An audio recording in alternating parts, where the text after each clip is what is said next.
que je parle un peu du temps. Selon la définition, le mot temps veut dire c'est une durée marquée par la succession des jours. Une durée marquée par la succession des jours, par la succession des nuits, par la succession des saisons et par la succession des événements. J'explique les temps. C'est une durée marquée par la succession des jours, des nuits, des saisons et des événements. On ne peut pas parler du jour sans pourtant parler du temps. On ne peut pas parler des nuits sans pourtant parler du temps. On ne peut pas parler de la saison sans pourtant parler du temps. On ne peut pas parler des événements sans pourtant parler du temps. Je vais entendre quelqu'un qui parle très fort, les temps.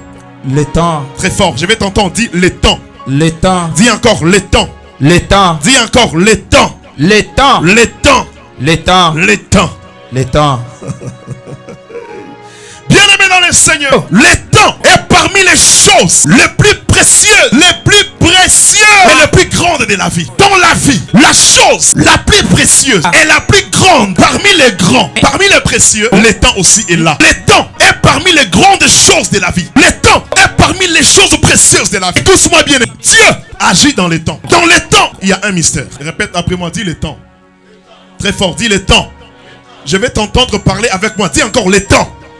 Écoute-moi très, tu peux tout négliger dans la vie. On néglige pas les temps. Tu peux tout négliger dans ta vie. Ne néglige pas les temps. Je parle du temps. Je t'explique du temps. On ne peut pas parler des jours. On ne peut pas parler des nuits. On ne peut pas parler des saisons. On ne peut pas parler des événements sans toucher le temps. Même les diables, ils connaissent les mystères du temps. J'ai dit même les diables connaissent les mystères du temps. Écoute-moi bien aimé. Apprends à bien gérer le temps. Tu dois connaître la gestion du temps. Écoute-moi très bien. Parmi les grandes choses que les diables combattent aussi les temps. Qui dit amen? Qui dit amen? Les diables combattent aussi les diables combattent les temps. Tu dois connaître le mystère de la gestion du temps. Lorsque tu arrives à gérer le temps, c'est par là que la stabilité viendra dans ta vie. Lui qui ne sait pas gérer le temps ne parlera jamais de la stabilité. Apprends à bien gérer le temps. Dis à ton voisin, gère bien le temps. Dis-lui très fort, dis-lui, gère bien le temps. Dis-lui très fort, dis-lui, gère bien le temps. Bien-aimé, si tu connais la gestion du temps, cela va te permettre d'être stable dans tous les domaines de la vie. Gère bien le temps, prends soin de ton temps. Écoute-moi, gère bien le temps, prends soin du temps. Gère le temps, prends soin du temps.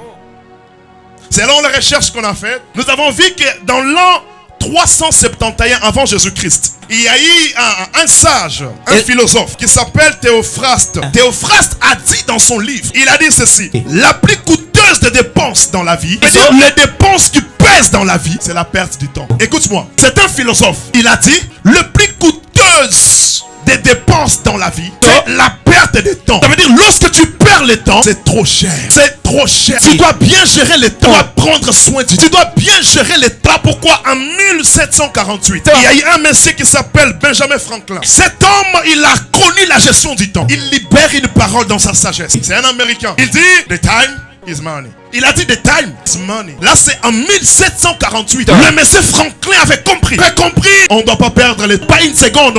Tu ne dois pas perdre le temps. Prends soin du temps. Gère le temps dans ta vie. Le temps est précieux. Le temps coûte cher. Le temps est précieux. Le temps coûte cher. Alors pourquoi le diable, dans sa ruse, il connaît le temps. Il connaît la force du temps. Il connaît la puissance du temps. Le diable vient pour nous conduire à la perte de temps. Le diable utilise des armes pour nous amener à la perte de temps. La première arme que le diable utilise pour que nous puissions perdre le temps, c'est le péché. C'est le péché. Lorsque nous péchons, perdons le temps. Je vais entendre un amen. Lorsque tu passes le temps dans le péché, c'est le temps que tu devrais faire autre chose. Comme le diable connaît la gestion du temps, comme il connaît la puissance du temps, il va nous amener dans le péché afin que nous puissions entrer dans la distraction. Pendant que toi, lorsque tu es là dans la distraction, il y a quelqu'un d'autre qui accomplit quelque chose. Il y a quelqu'un d'autre qui est en train de faire quelque chose. Mais toi, tu es la distraction. La première arme, c'est le péché. C'est pourquoi tu verras aujourd'hui un pasteur publie quelque chose sur internet. C'est difficile pour avoir beaucoup de vues. J'ai dit c'est difficile pour avoir beaucoup de vues. Mais si une femme est nue sur internet, tout le monde va entrer pour voir. C'est ça que le diable est en train de faire pour que nous puissions perdre le temps. La première arme que le diable utilise, c'est le péché. Lorsque nous péchons, nous perdons le temps. Écoutez bien aimés dans le Seigneur, je ne suis pas venu condamner quelqu'un ici. Je suis venu te prêcher Jésus-Christ. Jésus-Christ, il frappe.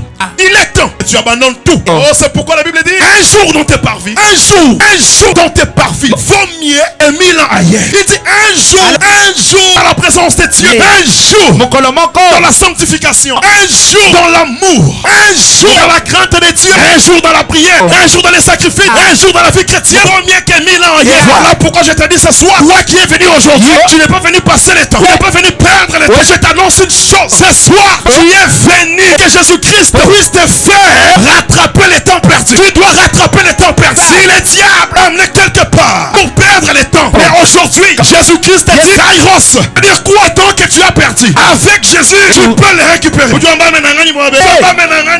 Amen.